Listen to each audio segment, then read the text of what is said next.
안녕하십니까. 두드림TV 최현민입니다. 오늘은 대인 면접 두 번째 시간입니다. 자, 지난번에 했던 자기소개를 넘어서서 나머지 질문에 대해서 우리가 어떤 식으로 정리를 해야 될지 한번 이야기를 해보도록 하겠습니다. 자기소개 외에 우리가 해야 될 게 뭐였습니까? 지원 동기라는 부분이 있었고, 그때 자소서에 나온 세 가지 질문이라는 부분, 그 다음에 입학 후 포부라든가 장래 계획이 있었습니다. 오늘은 두 번째로 이제 지원 동기부터 한번 시작을 해 볼 텐데요. 여러분이 이 학교에 지원한 이유는 솔직히 다 알고 있습니다. 여러분도 알고 저도 아는 사실이죠. 뭐 성적이 등급이 그렇게 나왔으니까 이 학교에 지원을 했겠죠. 대부분 작년 기준으로 봤을 때 여기 사이니까 대략적으로 여기쯤이면 내가 들어갈 수 있겠다라는 합격 가능성 때문에 여기 오신 겁니다. 거의 다 그럴 거예요. 그 학교를 지원하시는 걸 겁니다. 그 외에는 뭐 대부분 뭐랄까요, 등록금이 싸거나 집이 가까워서 지원하는 경우가 대다수죠. 근데 이제 여기서 중요한 건 그렇게 말할 수 없지 않겠습니까? 성적이 이렇게 와서 여기 왔어요 라는 얘기를 할 수 없겠죠. 집이 가까워서 여기 왔습니다, 여기 지원했습니다, 이런 얘기를 할 수 없을 겁니다. 그렇기 때문에 여러분들께 이제 접근하는 방식을 알려드렸을 때 대부분의 학생들이 그러니까 이 학과에 관심이 있어서 왔습니다 라고 말을 하는 경우가 많습니다. 근데 제가 첫 시간에도 말씀드렸듯이 당신이 이 학교에 관심이 있다는 게 당신을 뽑을 이유가 되지 않습니다. 당신을 뽑을 이유가 되지 않습니다.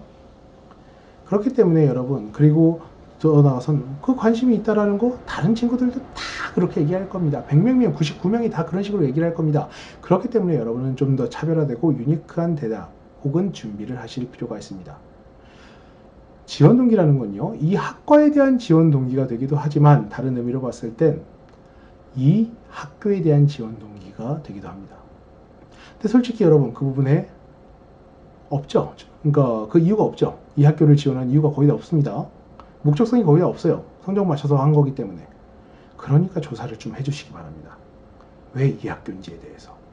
그럼 조사를 어떻게 해야 되는가? 어떻게 해야 되는가? 찾아보세요. 홈페이지를 찾아보시고 그 내용을 찾아보십시오. 여러분 대부분 여기 있는 학생들이 본인이 원하는 학과에 대해서 아마 확인을 해보려고 했을 겁니다. 근데 막상 갔을 때 뭘 합니까? 학과 홍보에 대한 여기 나오면 뭘 할 수 있다, 이런 식의 내용 외에는 전혀 본인들이 찾아보지 않아요. 여러분이 주의 깊게 보셔야 될 건 뭐냐면 교수진입니다. 교수진. 그리고 그 학과의 커리큘럼, 연관된 동아리, 랩에서 하는 프로젝트, 이런 것들입니다. 교수진이라고 하면 교수진 하면 교수 이름들이 쭉 나오죠. 거기서 멈추면 안 되죠. 교수 이름을 갖고 DBPR라든가 아니면 리스라든가 논문 검색 사이트를 한번 뒤져보십시오. 그래서 그 교수가 최근 연구가 어떤 주제를 갖고 하는지, 어떠한 방향성을 갖고 흘러가고 있는지에 대해서 여러분이 거기서 같이 고민을 해 주시고 여러분의 연구 주제가 그 부분이랑 얼만큼 연계가 되는지 한번 생각해 볼 필요가 있겠죠.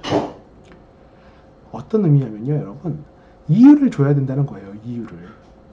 여러분이 거기서 납득할 만한 어떠한 이유가 주어져야 되는데, 다른 얘기를 조금만 넘어가다 보면 여러분이 그럼 면접이나 이런 데서 이런 얘기를 해주실 필요가 있다는 거죠. 전 교수님이 하신 이런 연구, 혹은 여기 프로젝트 랩에서 하는 이런 연구, 동아리에서 하는 이런 실습을 하고 싶어서 여기에 왔다 라는 이유를 대주실 필요가 있다는 겁니다. 그럼 만약에 교수 입장에서 여러분이 그 교수의 논문을 봤어요, 뭘 했어요, 그럼 그 교수가 보고 이 친구가 정말 여기 오고 싶어서 이런 노력을 통해서 조사까지 해서 내 논문을 보고 같이 한번 이런 연구를 충분히 할 만한 사람이군, 같이 한번 연구를 해봐야겠다, 이런 생각을 전혀 하지 않습니다.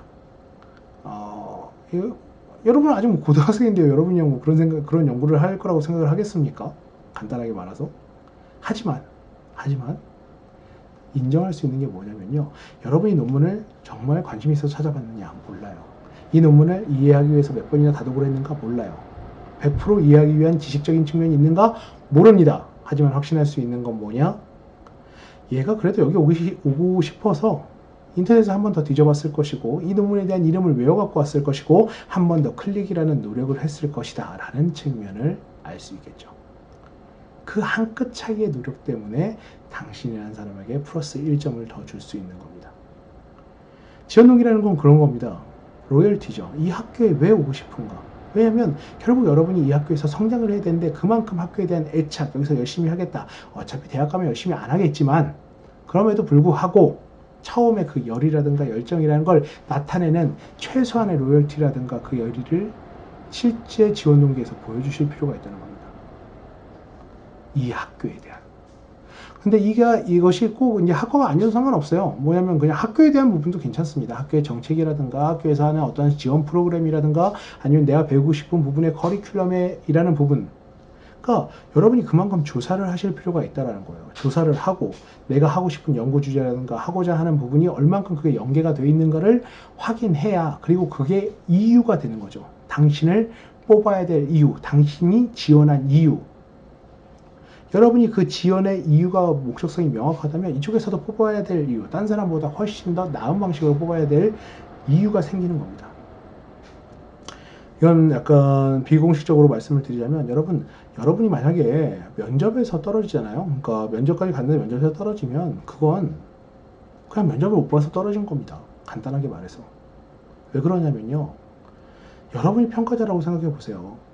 그러니까 등급 같은 걸 했을 때 누가 수학이 1.8등급이고 누구 2.2등급이야. 그럼 1.8등급은 엄청 우수하내고 2.2등급은 뭐 약간 수학을 못해갖고 실력이 떨어지는 친구인가요? 아니잖아요. 실제로 그 성적이라는 것들이 분명히 공식적인 측면이나 객관적인 측면에서 측정할 수 있는 기준이긴 하지만 평가하는 입장에서는요. 열심히 하고 싶은 사람을 뽑고 싶은 것이고 가능성이 있는 친구들에게 더 점수를 주고 싶은 겁니다. 그럼 예를 들어서 정말 더 열심히 하고 가능성이 있고 이 학교에 대한 로열티가 있다. 점수를 더 주고라도 면접 점수를 올려버려요.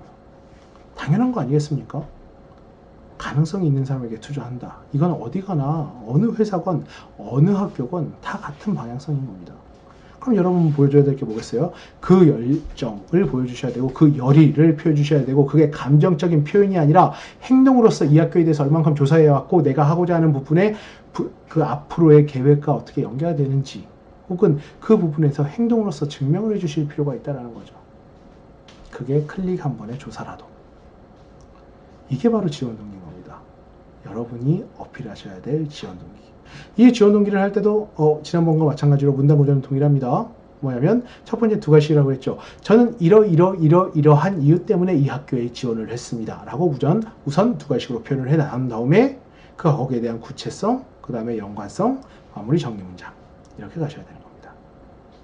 자, 오늘 두 번째 시간에는 지원 동기를 어떤 식으로 어떤 포인트로 어떻게 준비를 해야 되는지를 한번 알아보는 시간이었습니다. 네, 다음 시간에는 나머지 질문에 대해서 통합적으로 정리하는 시간을 갖도록 하겠습니다. 네, 감사합니다.